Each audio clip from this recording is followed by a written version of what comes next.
attendance sheet in the back, if you would please do that for me. At this time, I'll call the meeting to order. If everyone would please stand for the Pledge of Allegiance. Allegiance to the flag of the United States of America and to the republic for which it stands, one nation, under God, indivisible, with liberty and justice for all. All right, next item on the agenda is roll call. Start to my far right. Commissioner Ham here. Commissioner Hanson here. Commissioner Mader here. Bowden here. McNear here. Commissioner Juneman here. Commissioner Cooper here. All right, we have a quorum of 7. Next item is consent agenda. All matters listed within the consent agenda have been distributed to each member of the Planning Commission for study. These items are considered to be routine and will be enacted upon by one motion, no separate discussion. If separate discussion is desired on an item from either the Planning Commission or from the floor, that item may be removed from the consent agenda and placed on the regular agenda. We only have one item on consent agenda. It's the standing approval of the minutes as written for the meeting on June 28th, 2021. Does anyone need that removed? Seeing no one removed, I accept a. So moved. Second. All right. We have a.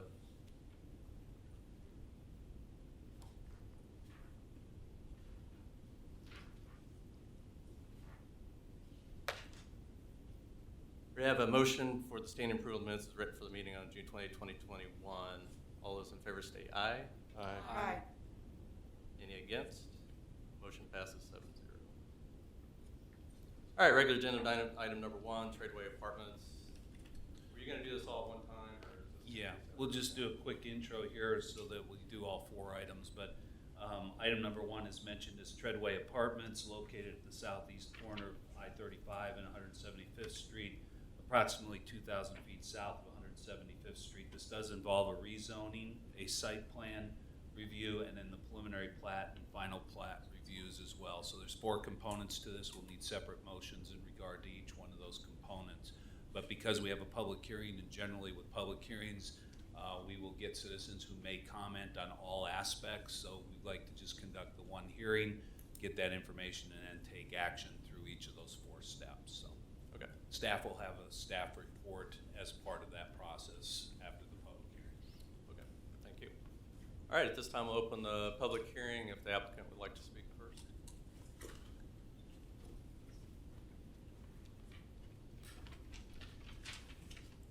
Good evening. Thanks, Commissioners, for having us and listening to the presentation on Treadway. Let's see here.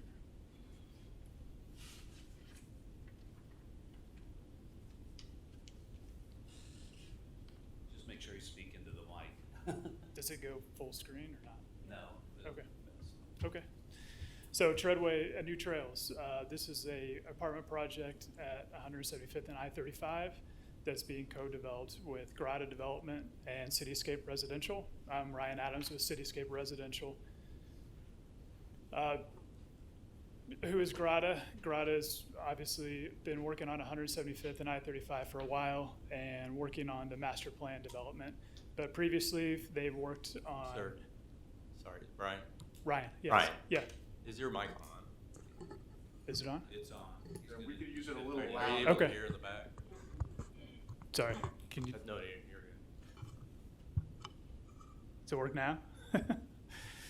So previous projects by Grada include Boulder Creek, the communities of Falcon Lakes, Boulder Hills, Boulder Springs, and the Meadows.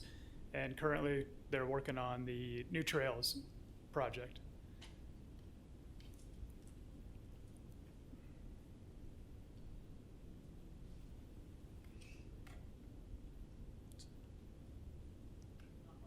It's not working. Oh, there it goes. So Cityscape Residential. We are a full-service real estate firm with offices in Kansas City, Indianapolis, and Louisville, Kentucky. Our principals have an average of 25 years of real estate experience. Cityscape specializes in the design, development, construction, and management of all of the properties that we develop.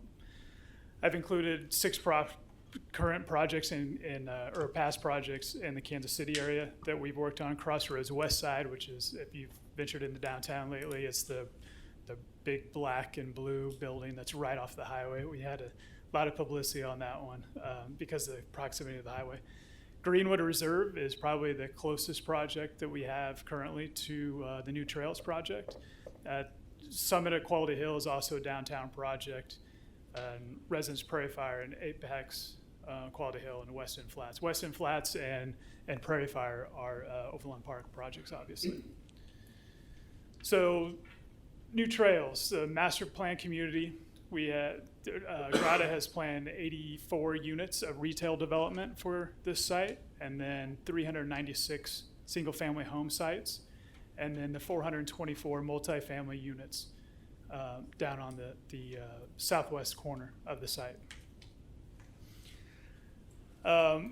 We think it's a premier location. We're super excited about it. When speaking with Travis and Grata about this early on, we were all in. We were extremely excited about the booming job growth in both Edgerton, Gardner, and Olathe, and also to bring a Class A project that isn't currently seen in the market. I think we'll bring a lot of amenities and things that the community will enjoy. While doing that, we want to be competitively priced, so we're not seeking the high-end rents that some of the other projects further north or east are getting, but something in between where the current market sees and what those markets see. So here's a rendering of the site. Again, the southwest corner is the apartment community with the single-family homes and the retail. Here's an idea of rent comparisons. While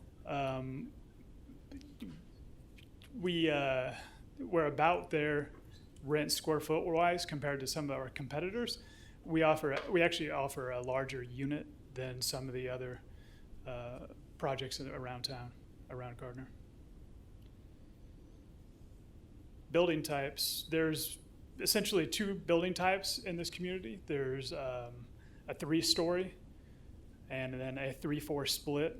The first 6 buildings, 2 buildings will be a 3-4 split because of how the grade changes down the hill, and the other 4 buildings will be 3-story. They range from 30 to 60 units on the big building, building 4. The community amenities that you'll see in this project will be a state-of-the-art business center. It includes lots of co-working space. Cityscape and myself, we have done a lot of co-working space even before the pandemic. It's just been a general trend of renters and people. That's how workforces are conducting themselves. So a lot of people working from home. We have private conference rooms and high-speed internet for everyone in those spaces as well. Pet spa, we have 45% of our renters are pet owners, so having a dog park, pet spa, those things are big amenities for renters in our communities. Obviously, the media and internet lounge and the fitness facility will have private studios, and then the club room will have arcade-type games. These 2 pictures you've seen are actually pretty similar to almost exactly what we'll have at New Trails. Site amenities, we'll have saltwater swimming pool, sun deck, barbecue station scattered throughout the site because it is a big site, so people don't constantly have to go to the clubhouse. So they can just congregate in their little nooks around the site. There's walking trails throughout the site that will also connect to the New Trails community walking paths. We'll have a full-size bocce ball court, pickleball court. Like I mentioned before, the dog park. Package lockers are huge these days, so people can pick up their Amazon packages whenever they want, and management doesn't have to wait till the morning. Car wash and frisbee golf is something unique to this site because of its size. It lends itself toward it. Building plans. So this is a general elevation of a building. I can't remember. I think this is building 4 that we're looking at right now. So exterior is predominantly siding, stucco, and stone. We'll have exterior garages, detached garages, but then also the vast majority of the parking will be lot parking. Building plan, this is a typical plan. It is like I mentioned previously, it's a 3-story building. You'll note this is a first floor plan. Everything is interior common space, so no breezeways. When you enter the front door of the building, which is a secured entrance, you'll be in a climate-controlled space. It won't be open to the elements. All the buildings will also have elevators in them, so you'll be able to, it's just easier for all of our tenants carrying groceries up 3 flights of stairs. Unit mix, what I'm showing is a typical 1-bedroom unit. They're about, 850, 900 square feet is going to be the average for these units. And the rendering that the picture you see there is actually the finishes that you'll see inside of these units. So we'll have granite countertops, crown molding, tile backsplash, things like that. This is a typical 2-bedroom unit, and it ranges about 1,100 square feet, walk-in closets, again, the granite countertops, tile backsplash, things of that nature.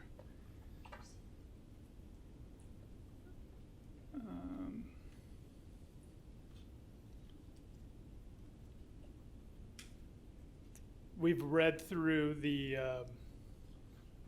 conditions of the preliminary plan, and we agree with all of them. The only ask that we would make is the administrative adjustment to the sidewalks.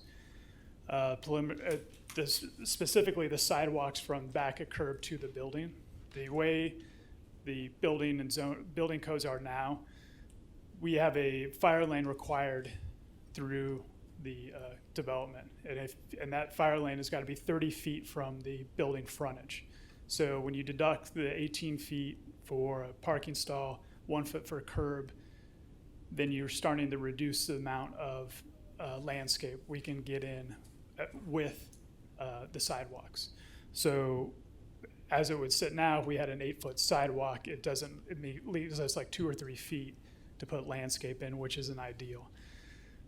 We would ask it to be a 6'4", and I think the planning staff has made the suggestion to go to a 5-foot sidewalk and then a 2-foot landscape buffer. But that landscape buffer turns into a nightmare to maintain. It doesn't. I mean, it dies. Essentially, all that grass dies in the landscape. It turns into concrete eventually. So with the 6'4", we believe that we can get we believe it's adequate spacing for a 2-foot overhang for our vehicle, and it leaves us 4 foot clear for ADA and wheelchair accessibility. I would say that this is the 6. Typically, we see 6 foot in other jurisdictions. We just finished a large community at Meridian at View High and Lee Summit, and it has it's a very similar layout building wise or community wise. And all of our interior sidewalks are 5 foot, and then all of the back of curb stuff is 6 foot wide. So.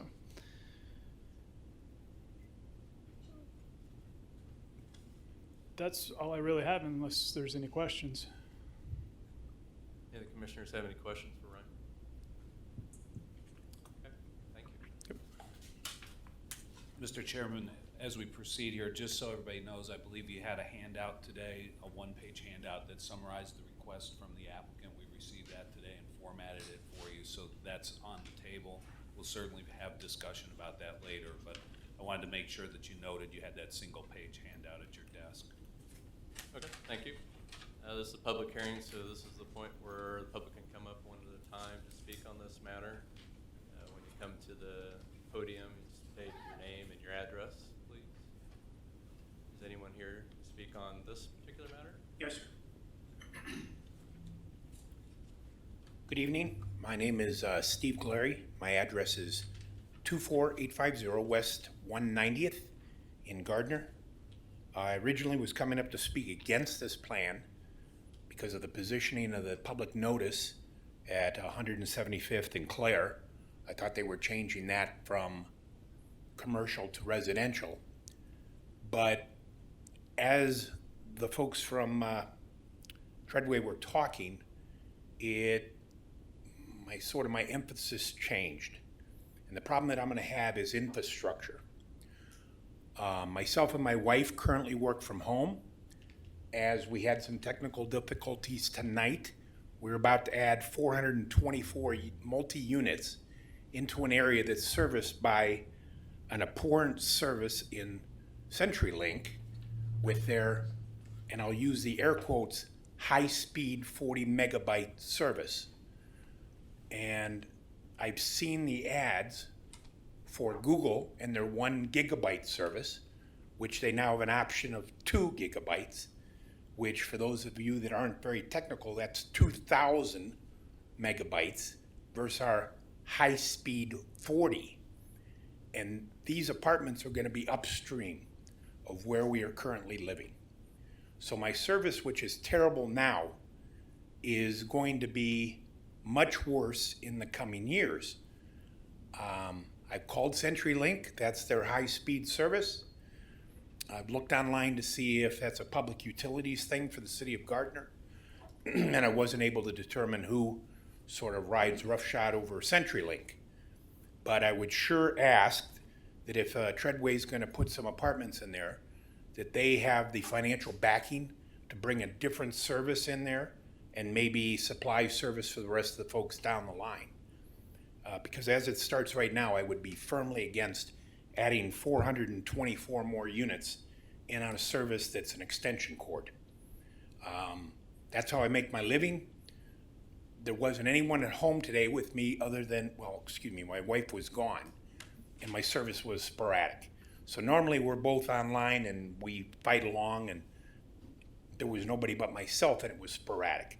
So I can imagine sharing that feed with 424 other people, families.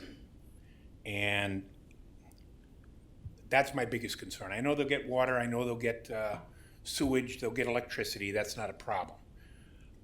Second point, also infrastructure, are roads.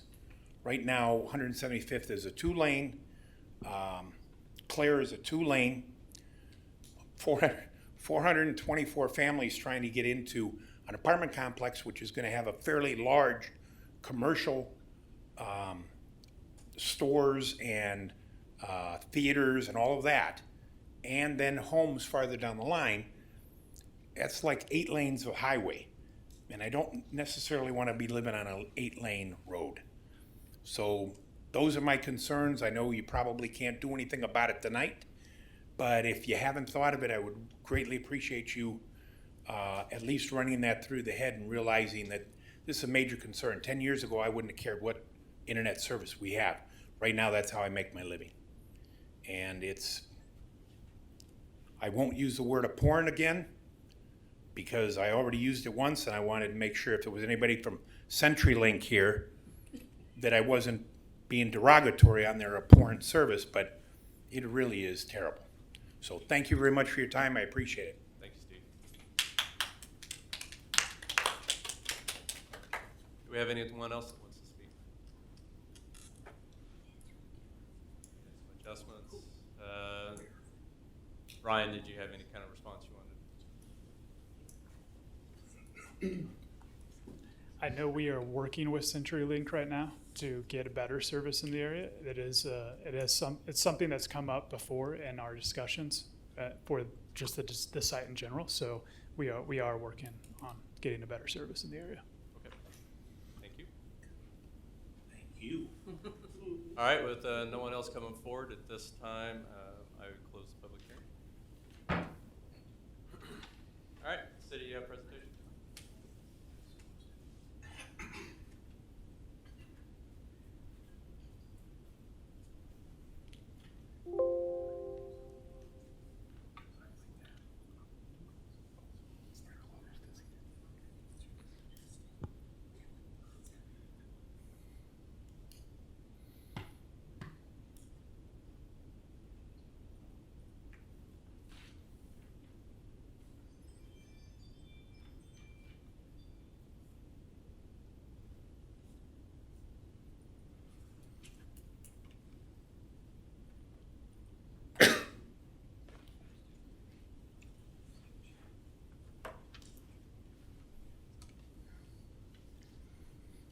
Good evening. Also, just to, on the lines of the gentleman who was concerned about the traffic, 175th and New Trails Parkway is scheduled to be a lit intersection, just to let people know. All right, we're going to start with items 1A and 1B. It's the rezoning and the site plan. Then after you guys do your motion, we'll do 1C and 1D, and that's the preliminary plat and the final plat. Again, this is rezoning from C3 to R3 district and site plan.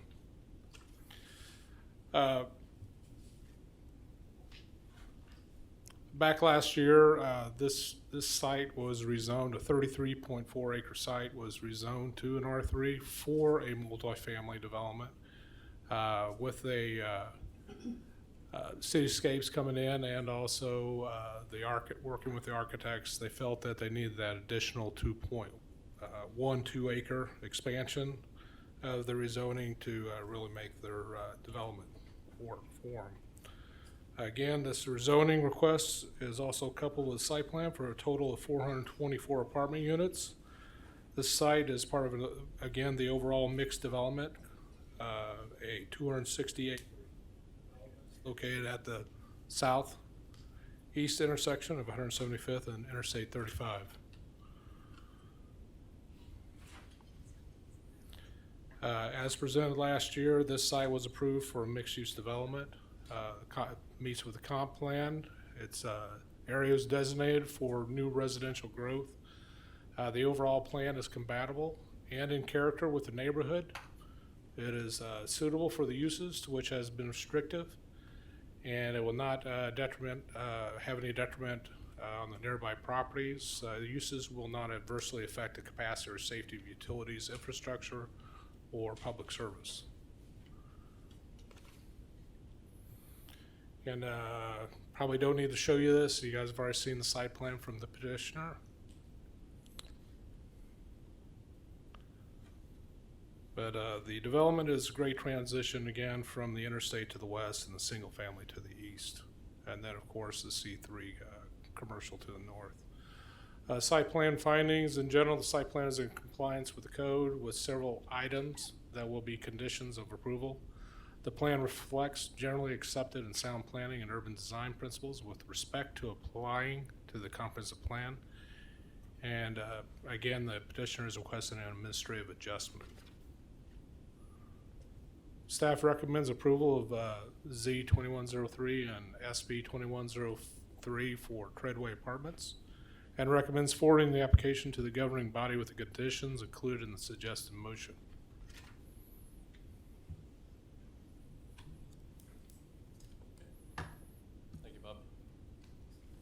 All right, it's time for commissioner discussion. I will do one by one for this one today.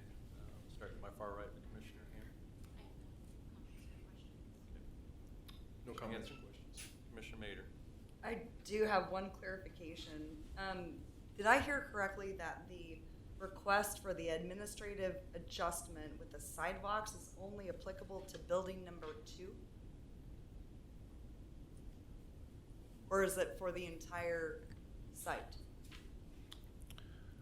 Had a phone call from Travis Schramm, who's the project manager for the development, and also after reviewing reviewing the site plan, it's for every sidewalk that fronts a building that will have a 2-foot overhang on it. So it's every building that has a parking lot in front of it. So it's every building, because I thought our presenter with Treadway said it was only building number 2, and maybe I just misheard. No, it's for every building.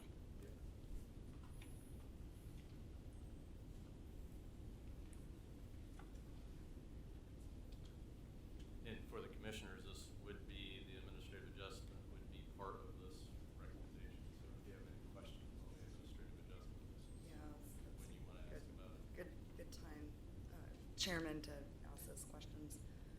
'Cause I'm just trying to put it in my head how these sidewalks are going to look, because not only are we doing, you know, it's already a revision from the code, but now it's an administrative adjustment, and we're doing some, and I understand what they're saying as far as the fire trucks. That makes sense. Just trying to make sure we don't have, you know, like the applicant said, dead planting. I'd rather have more concrete.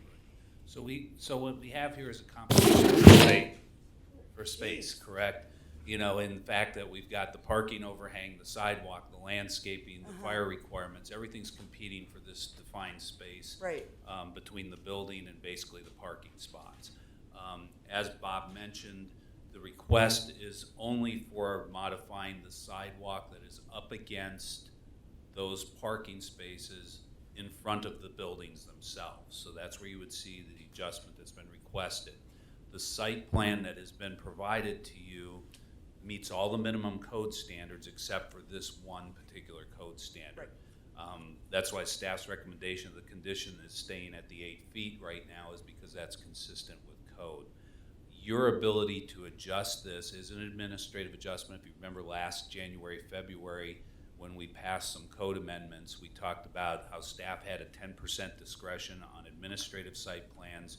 Planning Commission was given 20% discretion on these kinds of factors on site plans like you have before you tonight. So that's what's giving you some of the leeway here.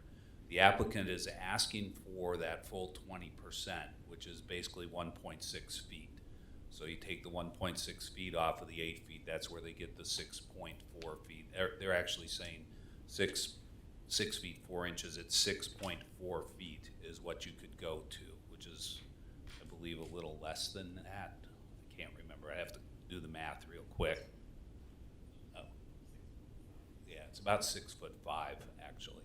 So when you're thinking about that, understand that we have a couple of those competing factors again that we're trying to do. Staff's suggestion early on was to try to rearrange that format a little bit. And as you heard from the applicant or the petitioner, there was some concern with that landscaping, which I can understand. Car overhangs over the landscaping is there.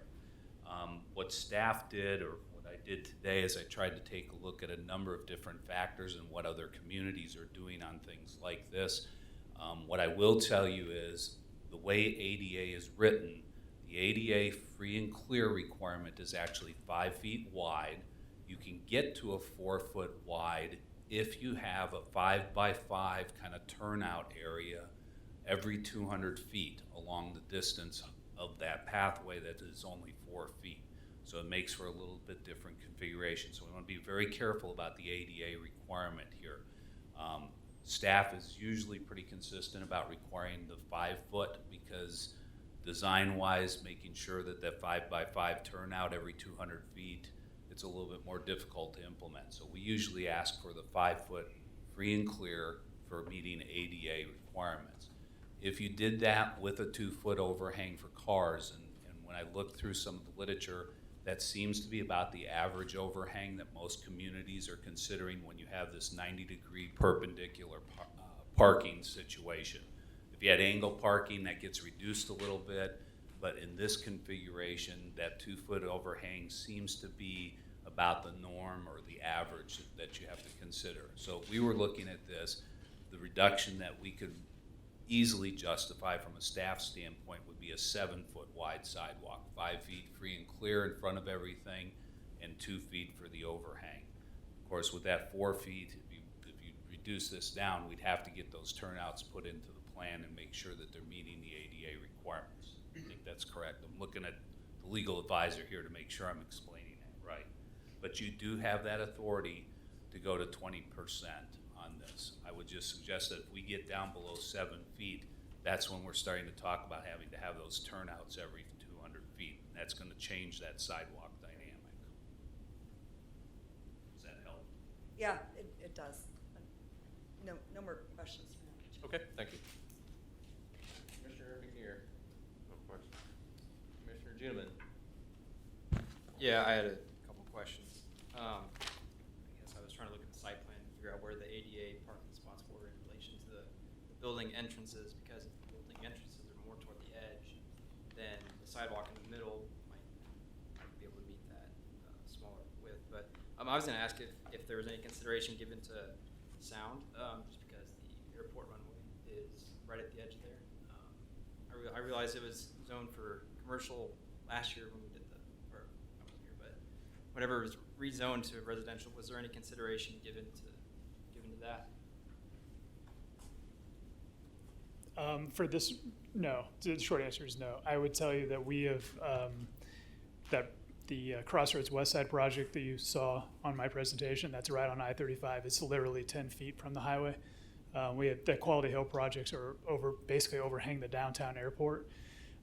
We don't see, the building standards are so high now that you don't see you don't have the sound problems that you would normally think of in these communities. Yeah, it's not like it's KCI airport. Right, But, yeah. I mean, the downtown airport is one of the busiest airports as far as privates, and we were technically in their flight path for a little while there, so it's not near an issue. And the other thing, from the commissioner's standpoint here on this question, this will have to go before the Airport Commission, Johnson County Board of County Commissioners, because it is in that area of influence with the airport, so they may ask that same question and may look at that closer under their regulations. Then the other question I had was, why didn't you look at bumping it all the way out to the interstate as far as the rezoning? Just because it's kind of a small sliver of commercial that's left, and it really limits the potential development you can put there. You know what? That would be a question for the master developer. I'm not real sure. We were just presenting the multifamily portion of it, so I'm not sure on why.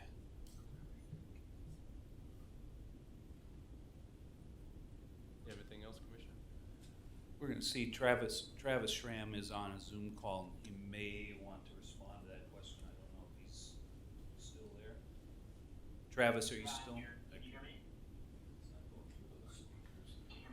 We can hear you, it's just not going through our speakers up here. Okay, that's mainly for buffering purposes, both from the airport and from the highway, for the residential purpose.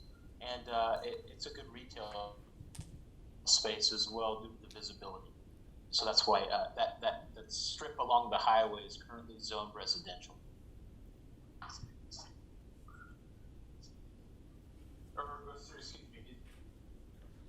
zoned retail for the visibility purpose.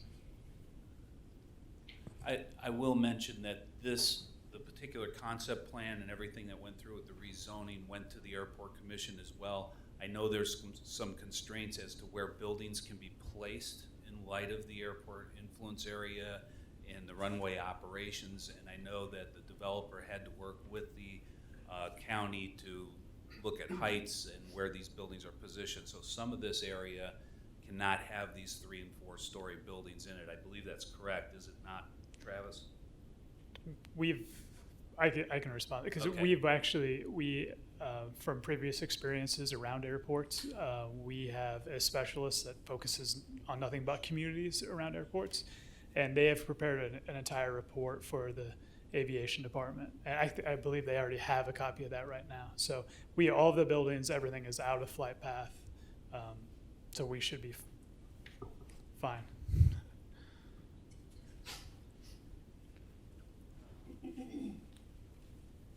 Yeah, no further questions. Okay, thank you. Commissioner Cooper? I'm just curious, did you look at other alternatives besides just changing the width of the sidewalk to accommodate the fire department? No, we could have. I'm not sure what else we could have done because it's a hard 30 feet from the fire lane to the building face. If we would have to abandon all parking in front of the building, that would be the only alternative, but that's not a great alternative for our tenants. So that's why essentially reducing that amount of sidewalk behind back of curb and adding that basically the 2 feet that planning said that we could have between back of curb and the sidewalk. By moving that closer to the building, we're creating just a better landscape building for the tenants. So what does the landscape get consist of when you have such a small amount of I have to go back to, I don't have the landscape plan in front of me, but it goes from 3 to almost 5 feet. So it goes from mulch and those things to more planting or grass areas.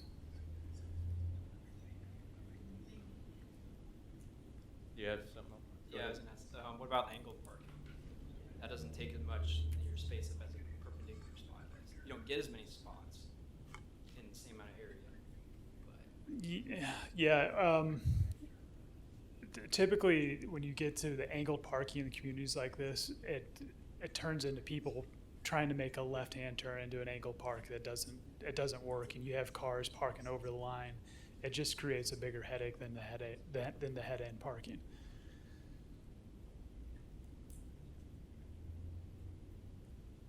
All right, I want to thank Bob for at least talking about that it was going to be a lighted intersection for Steve. Also, internet's not typically one of the things that we look at for rezoning and so forth for infrastructure. And then on the traffic part, the city does a traffic study, and we go by what the city's traffic study comes back as, and they use different companies to do that. It's not the city itself. It's if you want to speak towards it. Just to reiterate, as Bob mentioned, with the lighted intersection that would be at New Trails Parkway, that New Trails Parkway road segment would come down from 175th Street to serve this area. So initially here, there would be no connection to Clare directly. It would be going up to 175th Street. Now there will be roadway built onto Clare for the single family portion, and Right. those segments as a phase will eventually connect here. Right. And then as for the administrative adjustment, I'm leaning myself towards the 7 foot that the city's suggesting as opposed to 6.4. I think that we're getting too close. 20% on the administrative adjustment, I think, is going a little too far on this. There's past plans where I was fine with, wish we had 20% before we changed it, but on this one, I don't necessarily see myself a reason to go the full 20%, but I feel going to the 7 would be a good compromise. That there's more space for plantings, and we stay a little closer to our code. That's just my thought. Well, Chairman, I'll agree with you on that thought as far as the 7 foot, but I keep going back to, I swear, there was just one, is there only one building impacted? Can the applicant speak to that? I mean, is it just literally like 1 or 2 buildings? No, it's. I know we had the discussion about the parking. I mean, is it just certain buildings that are impacted by this? Can I go back to the presentation? No, it's all the buildings. It's all the buildings. It's all the Okay, then buildings, I yeah. misunderstood you earlier, so Yeah, that's it's all the buildings. my yeah. apology. Yep. So, okay, that's, and I know we Um, had the conversation, and Dave chimed in with more discussion, so I just wanted to be clear, because when you came back up and we had the conversation again about sidewalks, it was a building. So that's why I'm being very literal and keen off of what you're saying. So I just wanted to be clear and for the record that it's every building that has parking out front, right? Correct. Now, if we wanted to, if the 6'4" was possible with the ADA turnarounds every 200 feet, that's something that we would absolutely consider as well. So I guess this question, even directed back to staff, are we getting into a point where we're going and changing the site plan so much to where we should table this item and have it seen back with a new fresh site plan after all these discussions? I just don't want to be piece Yeah. parting, and what we had as a presentation is Right. different. Again, the issue is one item. Even though it's multiple buildings here, we've got 9 buildings involved. Mhm. It is just one code item. So when we're talking about this, I don't know that delaying the item is going to bring anything to fruition because the revised site plan will just adjust the sidewalk segments in front of those 9 buildings. So everything else is meeting code. Okay. What I would suggest is if the commission is kind of battling with this idea of the turning points and meeting ADA, what we could do is suggest that the condition be modified, or you suggest that the condition be modified that the sidewalks would have to meet the ADA requirements, whether that's 7-foot minimum or a 6, what would it be? It would be 6 feet. Yeah, 6 feet, 5 inches, whatever that is, the 20% with the turnarounds being added into that. So you could go either way on that. Yeah, because I think it's very important that we, The key is that we meet ADA ADA. in mind, Right. yeah. That's and correct. it feels And we like could we're. leave the option to the For the developer record, to provide we that. don't want to be out of compliance. Yes. Nobody does. The Yeah. city, nobody. Right. So, Absolutely. I think if that option is something that they want to consider in front of those buildings, certainly we would be supportive of that as long as we're meeting the ADA requirements. So give the developer that option, and we can work that through it, and they'll revise a site plan to us that reflects that. So before a motion's made, just to get an idea what commissioners are looking for on this for the motion, that way we can just make hopefully one motion. Are we looking at 6.4, 8 feet, ADA, 7? I want to make sure that we are complying with ADA. So ADA is good enough? Yes, for you? ADA is good for me. I was kind of leaning towards the 7-foot option myself. Okay. Okay. 7-foot or ADA, just as long as we're compliant, I'm good. I prefer the 7. Okay, well, we're pretty split on it. Certainly makes it easy. That really makes sense. All right, well, is there any further discussion on this then? All right, I accept a motion. Mr. Chairman, if we can wait just a second. Okay. Legal's looking at something here because there may be some wording that we want to make sure you get it right Yeah. on this one. Yeah, so. and I'm sorry to be such a lawyer about it, but. No, that's why you're here. We did the right motion. Yep. Don't just say just ADA, meeting the ADA, because that leaves it pretty open to interpretation. So to give them, and it sounds like maybe the motion is that either 7 or 6 foot 5 inches with the kick out every 200 feet. So I just want to make sure, I'm trying to look at the proposed motion to make sure it's worded correctly. So it really is just a alternative. They have 2 options basically under our condition, as opposed to, as long as they meet ADA, we give it to them. So if that makes sense. We can hear a proposed motion, and I can give you the old emperor's thumb up and thumb down if you want to give me that much power, or I can just trust you guys. Yeah. Are you wanting to do the motion? Yeah, I can absolutely make that motion. Okay. After review application Z-21-03 and SP-21-03, a rezoning for parcel ID CF 231-429-1008 and site plan dated June 7, 2021 and staff report dated July 26, 2021.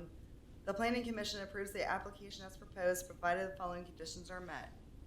Item number 1, revise the plans to show either a 6.5 foot with a kickout at 200 feet for ADA compliance on the sidewalk, or a 7 foot wide sidewalk along any parking with vehicle overhangs that are backed up to a parking lot curb. Item number 2, revise the plan to show landscaping along the back side of all garages. Item number 3, prior to the issuance of a building permit, the application shall obtain approval from the Johnson County Board of Commissioners. Item number 4, prior to the issuance of a building permit, a final plat shall be approved by the Planning Commission with rights of way and easements accepted by the governing body, and recommends the Planning Commission forward the recommendation for approval to the governing body. Do we have any further discussion on the recommendation? The one thing that It was gave me a, very I got good. a Kathy. Okay. You said 6.5 foot, so it's 6 foot 5 inches. Oh, or sorry. 6.4 foot, however you want to phrase it. But if you want to do a Six- motion to amend. Six, okay, I will amend the motion for it to read 6 feet 5 inches That's perfect. on the sidewalk for item number 1. Yeah, that'd be great. I think we all knew where you're going. I know, That up. I know. It's like a 1 I inch difference. wrote it down. But, yeah, okay. My own head. All right, do we have any further discussion on the motion? All those in favor state aye. Aye. Aye. Any against? Motion, any abstentions? Motion passes 7-0. And Mr. Chairman, before we go to the plats, just so everybody understands, the zoning application goes to the city council. It will also go to the airport commission.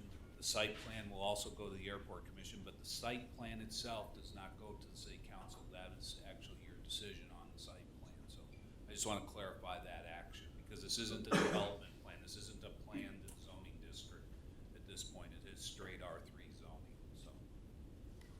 And then we can move to the plats, I believe, are next. And staff has a presentation on those for you. All right, we have PP-21-031C and I believe 1D, FP 21-04. Applicant, did you have any presentation on that? Was it in your previous? Okay. In the city?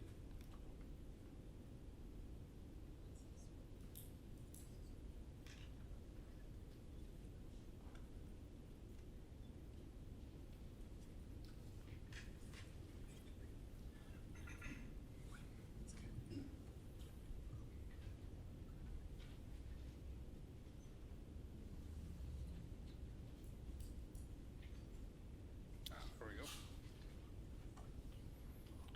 All right, item 1C and 1D, Treadway Apartments, preliminary and final plats.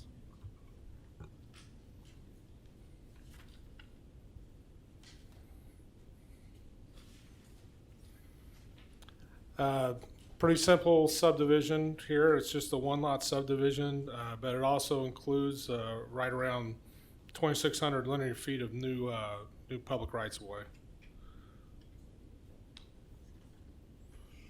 The application is generally consistent with the comprehensive plan. Plat is in compliance with the Land Development Code. All technical studies have been submitted and approved. The plat does not deter any existing or future development on adjacent lots. Staff recommends approval of the preliminary plat for Treadway Apartments in the suggested motion.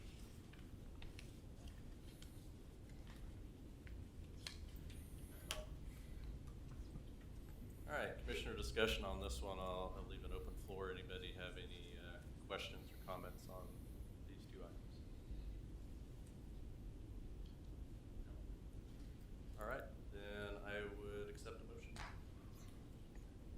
After review of application PP-21-03, a preliminary plat for parcel ID CF 231429-1008 and preliminary plat dated June 7, 2021, and staff report dated July 26, 2021. The Planning Commission approves the application as proposed after finding all applicable requirements have been met. Second. All right, I have a motion by Commissioner McNear and a second by Commissioner Maynard. Any further discussion on the motion? All those in favor state aye. Aye. Any against? Any abstention? Motion passes 7-0. All right, item number 2 on the regular agenda is Cypress Creek. City have an intro for that? Actually, you have a final. Oh, sorry, plat final first. plat, sorry. I skipped. Go ahead. Any discussion on that? All right, accept the motion. After review of application FP-21-04, a final plat with parcel ID CF 231429-1008 and final plat dated June 7, 2021, and staff report dated July 26, 2021, the Planning Commission approves the application as proposed, provided the following conditions are met. Item number 1, preliminary plat PP-21-03 shall be approved prior to the release of the final plat FP-21-044 recording. Item number 2, the construction plans for any utilities, infrastructure, or public facilities shall meet all technical specifications, and public improvement plans shall be submitted and approved prior to the release of the plat for recording. Item number 3, the application shall be reviewed and approved by the Johnson County Airport Board and Johnson County Board of County Commissioners prior to the release of the plat for recording, and recommends the governing body accept dedication of right-of-way and easements. Have a second? Second. I have a motion by Commissioner Mader, a second by Commissioner McNear. Any further discussion on the motion? All those in favor state aye. Aye. Any against? Any abstentions? Motion passes 7-0. All right, now we move to Cypress Creek. Number 2, do you have any news? Yes. Mr. Chairman, this is the second item, Cypress Creek, located between 167th Street and Madison Road, just north of the Gardner Edgerton High School. This application involves a rezoning, a preliminary development plan, and a preliminary plat. So there are 3 items, again, that are associated with this application and development proposal. It does encompass approximately 98 acres of property that is currently vacant. The property was recently annexed into the city by action of the City Council, I believe, on June 21st of this year. So with that, I will turn it back over to you. Okay, item number 8 is a public hearing, so at this time I will open the public hearing. Is there an applicant present? Is the applicant here for a presentation? There we go. Didn't see you in the corner. Hello, my name's Tim Tucker, Tucker with Phelps Engineering, 1270 North Winchester, Olathe, Kansas. In addition to myself, I've got Roush Coleman here as the developer. I didn't really come here with a prepared presentation. I thought staff was going to go first. Do you have a copy of the preliminary plat that you can put up? Sure.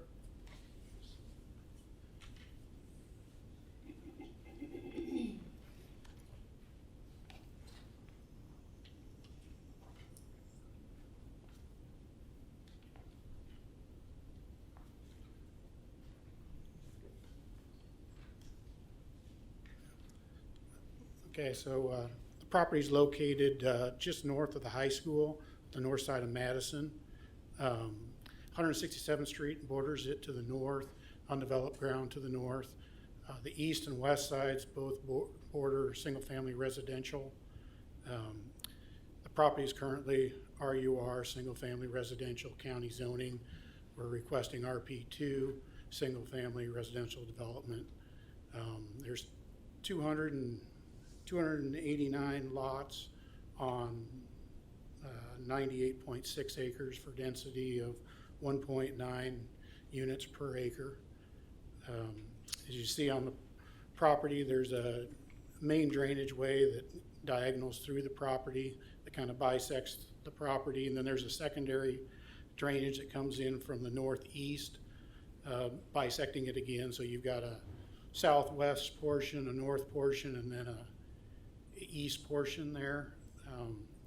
Between the north portion and the east portion, we're proposing to put in stormwater detention.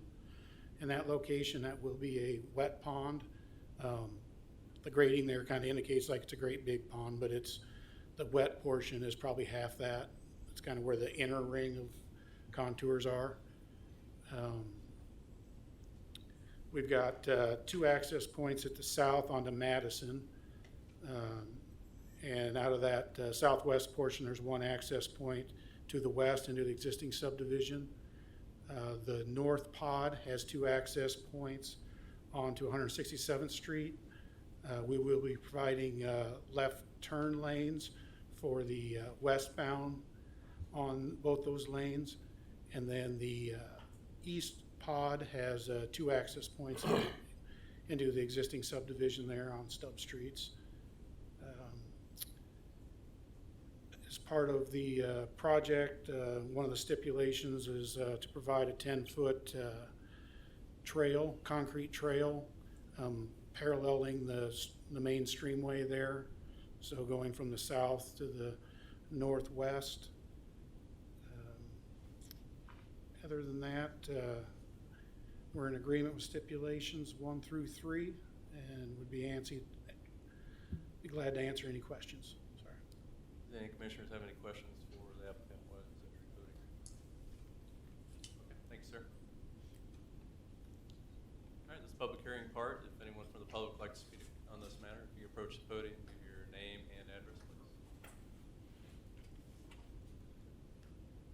All right, seeing no one approach, I'd accept a motion to close the public hearing. So moved. Do I have a second?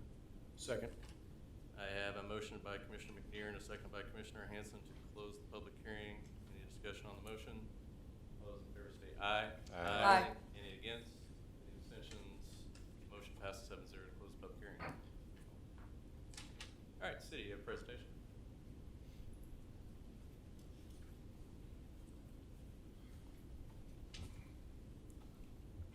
I do have a presentation. Wait 1 second, let me get back to, okay. Again, this is item 2A and 2B for Cypress Creek subdivision rezoning and preliminary development plan for the associated site. That's rezoning from RUR to RP2 district and associated preliminary development plan. Again, as the applicant's engineer presented, it's right at about 100 acres, a little less than that. Adjacent zoning is R1 on 3 sides. The south side is the school. You have an RP3 up on the very northwest corner, C2, and then Ag to the north, and then another RP2 on the just to the east.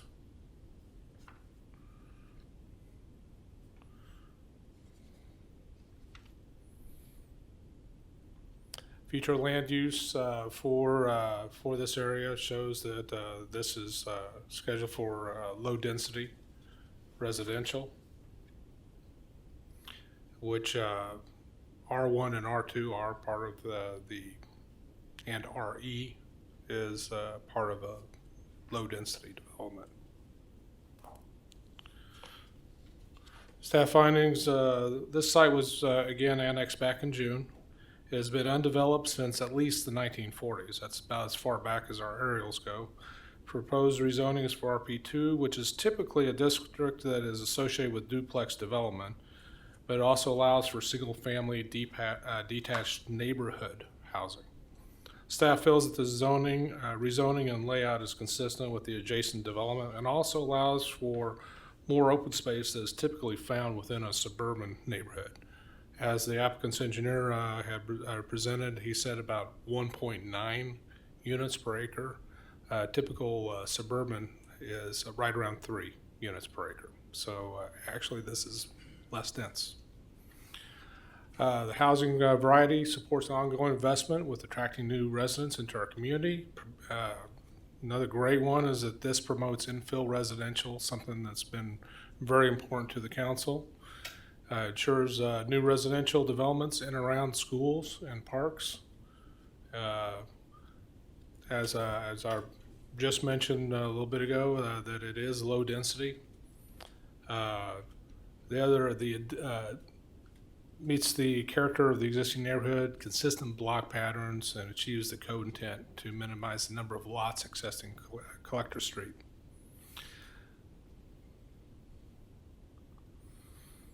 Staff recommends that the Plan Commission recommend approval of the rezoning from RUR to RP2 district as proposed based on the findings in the staff report. Again, this is the preliminary development plan that was that you've seen earlier, and I'm going to zoom in a little bit closer. This is the south half of the development. We've got 2 connector streets to Madison Street. You've got a Fountain Street, which connects over to the Madison Reserve from that stub street. And then you have another stub street to the east, which is Colleen, which connects into Prairie Crossing subdivision.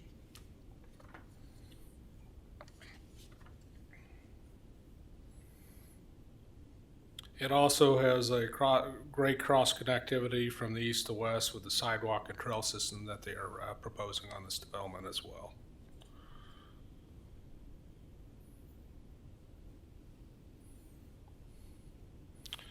And this is the northern section of the development. There are 2 entrances out onto 167th Street and a connector to the stub street of Skylark Circle, which is part of the Sunset Ridge subdivision. Preliminary development plan findings. In general, the plan is compliance with the code with several items that will need to be conditions of approval. The plan reflects generally accepted and sound planning and urban design. That's consistent with the character of the neighborhood. Infill residential of long vacant lot with limitations. The drainage way that runs right through the middle of it. It supports lower density development patterns with more open space and pedestrian connectivity, again, to nearby schools. Staff recommends approval of the petition and the preliminary development plan for Cypress Creek and recommends forwarding an application to the governing body with the conditions included in the suggested motion. Thank you, Bob. Mr. Chairman, since we have an audience tonight, I do want to speak to a couple of things that may be a little unusual with this development and even for some of the new planning commissioners. Very quickly, again, as Bob mentioned, this is an RP2 district. It is a single family home district, okay? So just so you're aware, the P is what makes this a planned district. The reason we're going to RP2 versus an R1 is because of the width of the lots. We cannot accommodate under 70 feet in our R1 district, so they have to go to an R2 district to get their lot widths under that 70 feet. So as Bob mentioned, it really doesn't impact density because we have so much open space here. So part of this is allowing for more lots to be sold, but also retaining the open space character of the area. So as you think about that, I know for some people they think of R2 as duplex zoning, as Bob mentioned. This plan, which is unusual for us on single family development, even to have a planned district, this plan locks them in to the single family development that's proposed here. If there were ever any change to that development pattern proposed, they would have to come back through a public hearing process and go and take a look at these preliminary plans and final plans again with a public hearing as part of a revised process. So I just wanted to make that clarification because I know we have a number of people in the audience tonight and they may not be familiar with that. So that's one element to this. The other element that I want to make sure that everybody understands in regard to provision of trails in the parks master plan, this potential segment along this drainage way has the potential of eventually tying up to the Kill Creek Trail to the west. So just be aware of that. We will be looking and talking with the developer further about the alignment of where that easement and things would have to go in regard to the provision of the trail and the requirements on the developer for that. But at this time, those plans don't necessarily have that identified at the preliminary stage, but we will be looking at that through the final stage at a much closer look. So I just wanted to mention those two things very quickly. Thank you. All right, I'll have this one go one at a time to my far right. Commissioner Ham, you have any? Commissioner Hanson? No questions. Commissioner Mader? I do have a question. And I'm glad, Dave, thank you for mentioning that, because in my mind as well, when you have RP2, we've seen a lot of RP2 applications lately, and they are duplexes. And those duplexes go in, and those duplexes are rented, and they're not owned.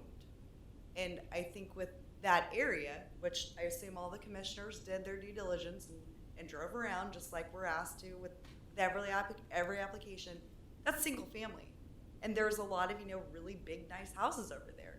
So I'm trying to put in my mind exactly how you're, what type of smaller lot houses, and I understand there's gonna be open space, but to me, that area just really doesn't fit within RP2 zoning. Yeah.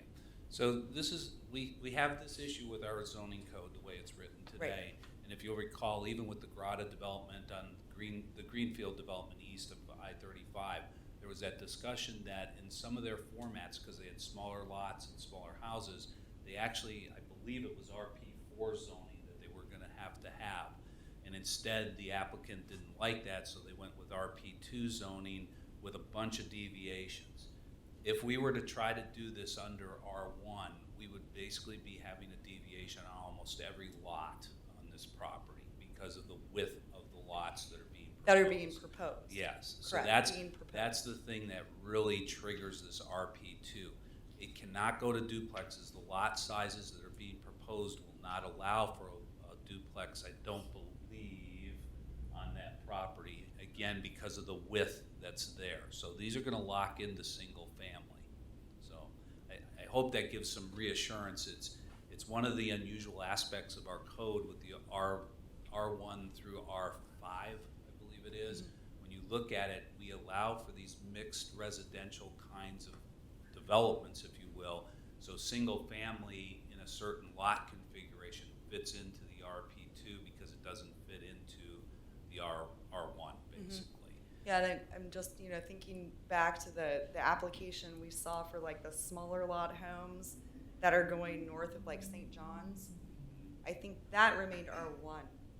If I'm, or am I'm kind of going back in history. I didn't do all my studies, and it might have been R2. But I'm thinking, how that was able to happen under the R1 designation, Okay, I think or it might be R2. So Bob, my point Bob is has moot. the history, I think, on that. Get your microphone here. And my point might be moot, but we've got a lot of folks here in the audience that just might want to ask a question and didn't get the chance. No, not a problem. You're referencing Breckenwood Creek, which is Yes. just right by St. John's. Correct. So that property was rezoned to R2. It was rezoned to Yes. R2. Okay, so in my mind, that's how I'm kind of visualizing this. It's going to be that same type of a development where it's the smaller lot home for your singles, for your empty nesters. It's home ownership. It's not. I guess I'm kind of directing this all over the board.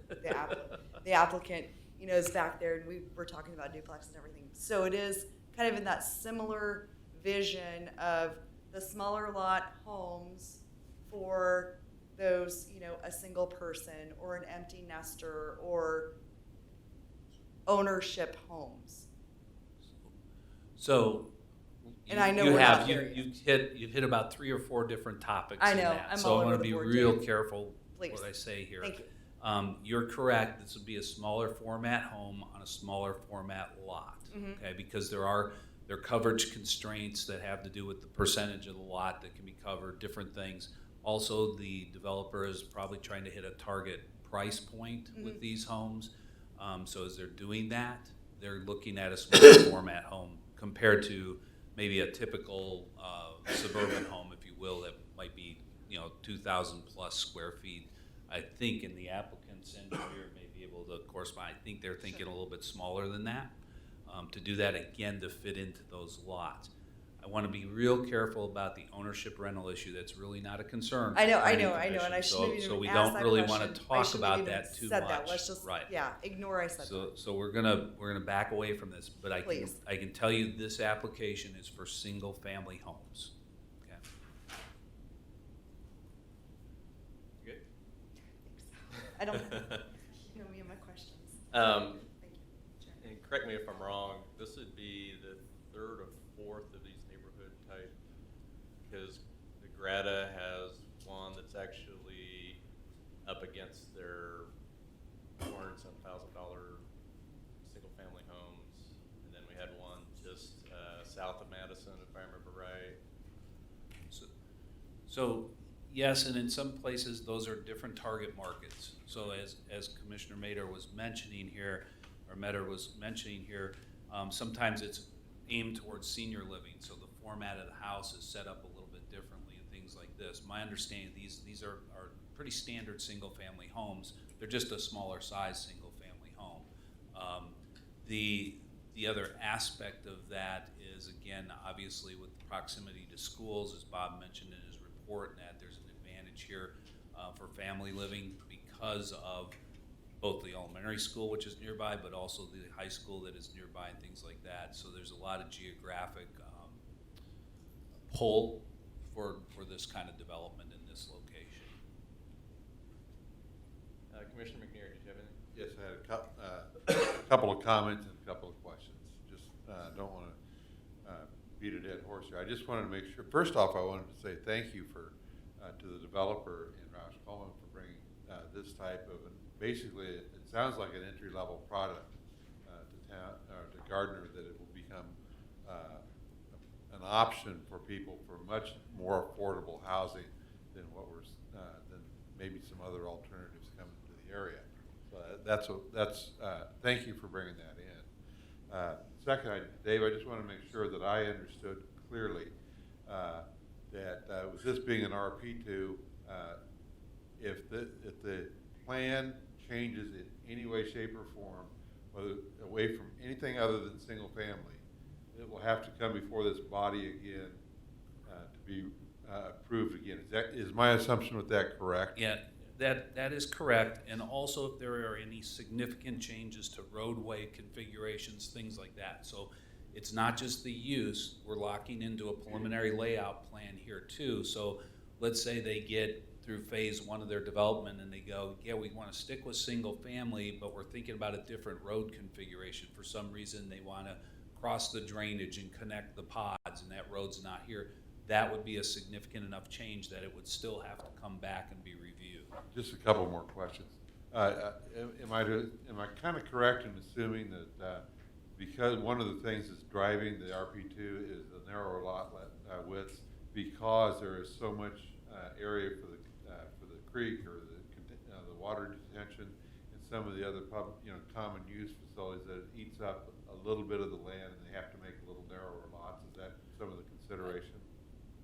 It's a little bit of it, yes. I would tell you there's probably several things driving it. One is price points, with land, the cost of land, the cost of housing, things like that. So I think price points are driving some of this as well. I think the open space aspect, when you look at it, the blue area that was on your map is that real kind of floodway area, not floodway, floodplain kind of area that we would definitely protect. I would say they're protecting a little more open space than what we would require just for that. Well, and that would get into FEMA stuff and the necessity for flood insurance and all that kind of thing, and that's what they're trying to avoid. Right, and I think that's also part of the reason why they may not be crossing it with a roadway. Right. Because again, you'd have to be building potentially bridge structures in that floodplain area, which is not just an easy thing to do. So, so just to sum up, if anything changes, I hate to use the legal word, in any material way, they're going to be back in front of us. Is that correct? Yep. The word that we use a lot with the code is substantial. If it's a substantial change. I'll change that to that. Yeah. If it changes substantially, it's back in front of us. Is that correct? That's correct. And that would include any duplexes. That is absolutely correct. Thank you, sir. The one thing I do want to add for the commission and folks here, Bob did a quick look at the code for us. The difference between the R1 and the R2, just so you know, the RP2, lot size, minimum lot size in the R1 is 8,000 square feet for the lot. In the R2, it's 6,000 square feet. Lot width in the R1 is 70 feet would be the minimum. In the R2, 50 feet is the minimum. I believe there are some lots here that are 60, 65 feet wide in some locations. 60 for sure, yeah, 60 for sure. And then the lot coverage of the structures, it's 30% allowed in R1, 40% in R2. So there's a little more coverage percentage allowed, but because of the size of the lot, it's a wash in a lot of ways if you do the math on that. Thank you. No more questions. Commissioner Juniman? I realize part of our thing is to dedicate the 30-foot wide trail easement.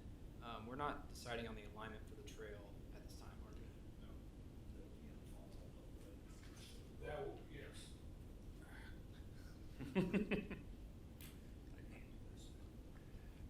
You're correct. Actually, that alignment and easement is all going to be part of the final plat and final development plan, just so that it gets recorded with the plat. Okay, because what I could tell from the plan looked like it dived in the neighborhood at this stage, and I would really strongly not encourage that, just because people parking and blocking the trail potentially in front of their homes and stuff. So we'll be looking at two aspects with the Parks Department. So when we look at this in the final stages with Parks Department, obviously they'll be looking at an alignment that continues kind of to the northwest, if you will, along that drainage to the next properties to the west, because as I mentioned before, that connection to the Kill Creek Trail becomes pretty critical. It's a nice amenity to be able to bring a trail system that's a regional trail into the inner part of the city, which is really nice, actually. It's a nice amenity for everybody in those neighborhoods. Then I do believe the other part of this, and I think what the applicant was trying to show here, was they are also trying to serve each of those kind of pods, I think is what they were referred to, and some of the ends of the cul-de-sac. So there will be some reconfiguration of that alignment, but it'll be working with the Parks Department specifically on that. And we might, if the engineer has any comments after what I've said, if I'm off base, okay, if he's got any concerns, I'd certainly invite him up here to clarify anything. I've been looking at it, Okay. raised it. I haven't committed him to more than we need him to commit to, but certainly like I said, the trail aspect of this influences how we look at the fees that are applied for park impact fees, all of that stuff. And that's gonna get refined between now and the final stages. And then another question, for that RP2, single family, like, I know is there a minimum lot frontage width for those lots? You mentioned the square footage, but 50 feet. 50 feet. 50 feet is minimal. Okay. And they have a number, most of these lots are 50 feet wide. Okay. It looked like I thought I was looking at some of them and they were smaller than that, especially on like maybe the cul-de-sac areas. The lot width is actually measured at the building line. It's not at the street line. So if we had to measure everything at the, especially on a cul-de-sac, you might have lots that are only like 25, 30 feet wide. So the actual lot widths for residential lot, well, for all of our lots here in the city are measured at the front building line. And that is typical of all subdivisions, just so people know. When you're on a pie-shaped lot on a cul-de-sac, it generally does narrow at the street location. So yeah, if you were looking at the dimensions right at the street, they would be under that, but that's where we have it at the building line being 50 feet or more. Okay. Makes sense. No further questions. Thank you. Commissioner Cooper? I don't have any questions, I just have a comment. I'm relatively new to the commission, but, in looking at these plans compared to some of the others, I really appreciate the fact that the topography, the natural landscaping was taken into consideration in the development, because I think that is gonna raise the values of everybody's property around there. So I just wanted to make that comment. I think in general, that is something we try to do. Each parcel, speaks a little differently because of the conditions out there. In this case, we happen to have a parcel that those items are there, so it's nice to have those and have them integrated into the planning aspect.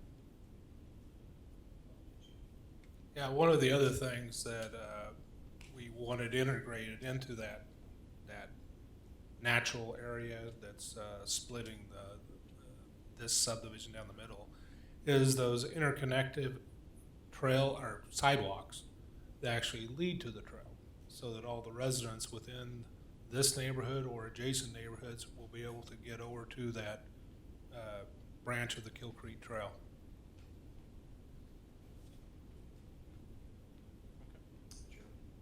I had one more question. Appreciate the information from staff on the difference between the R1 and the R2.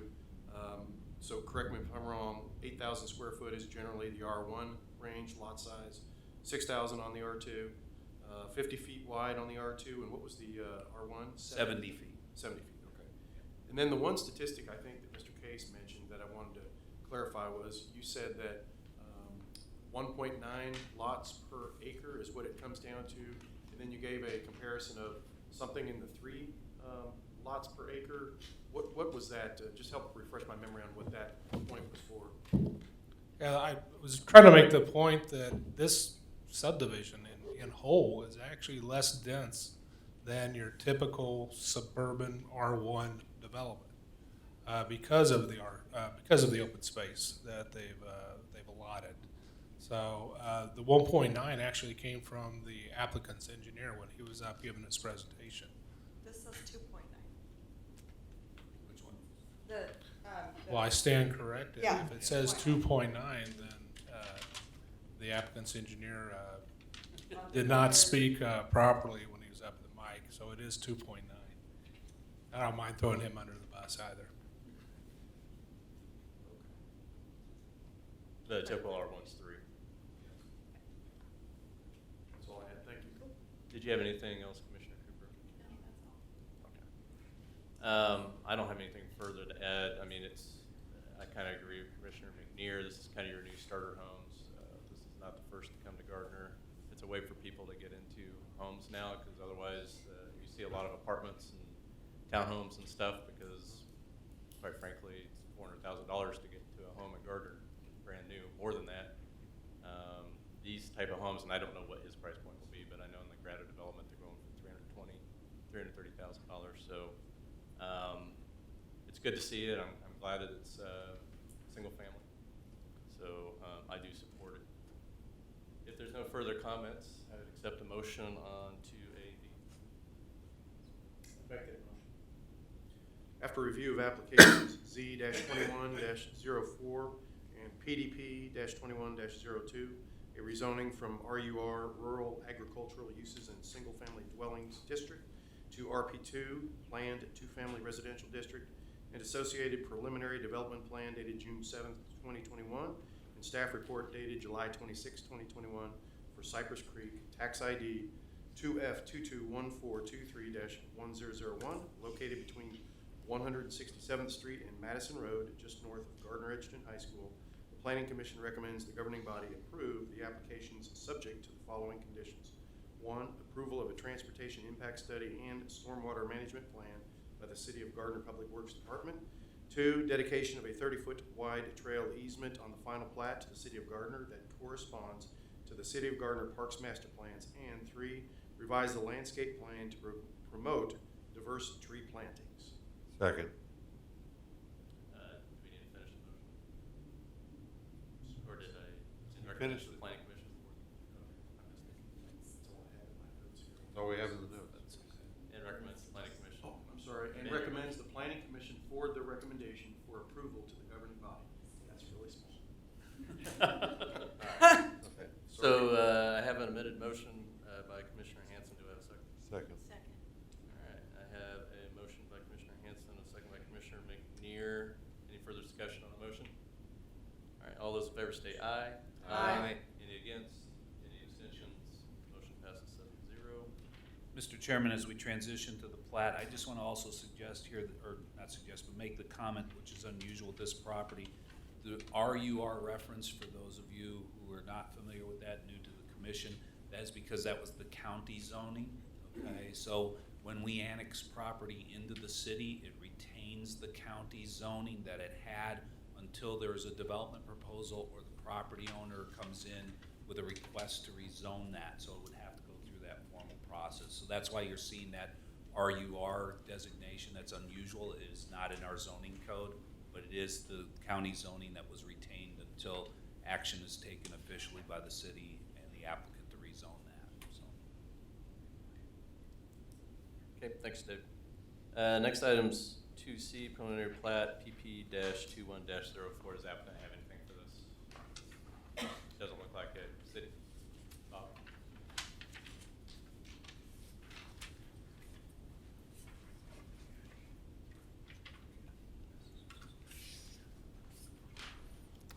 I promise this is the last one, so.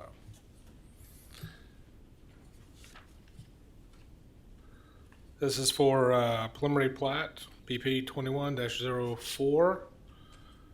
Staff findings, application is generally consistent with the comprehensive plan. The plat is in compliance with the Land Development Code. All technical studies have been submitted and approved, and the plat does not deter any existing or future development on adjacent lots. Staff recommends approval of PP 2104 for Cypress Creek with conditions in the suggested motion. Thank you, Bob. I'll open this up as a general discussion. Does anybody have any comments or questions on this item? No? Okay, I accept the motion.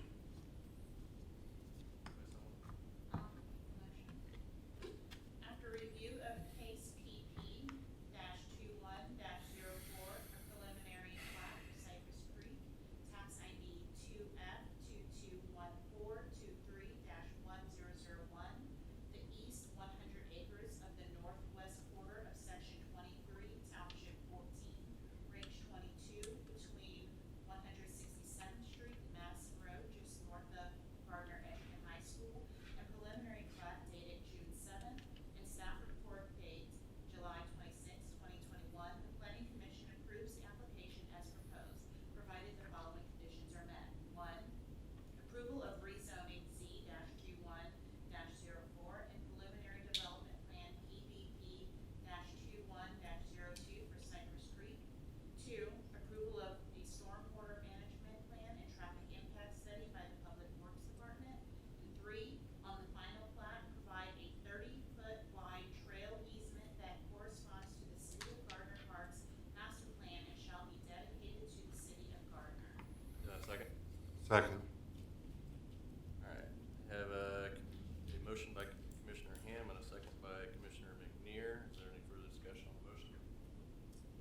favor state aye. Aye. Any against? Any abstention? Motion passes 7-0. That's the end of our regular agenda. We have no discussion items. I'll take a motion to adjourn. So moved. Second. I have a motion to adjourn by Commissioner McNear and a second by Commissioner Nader. All those in favor state aye. Aye. Any against? We are adjourned. Mr. Chairman, before people get up and leave here, I want to make sure that the audience does understand that the items tonight do go to the city council. The rezoning request with the preliminary plan do go to the city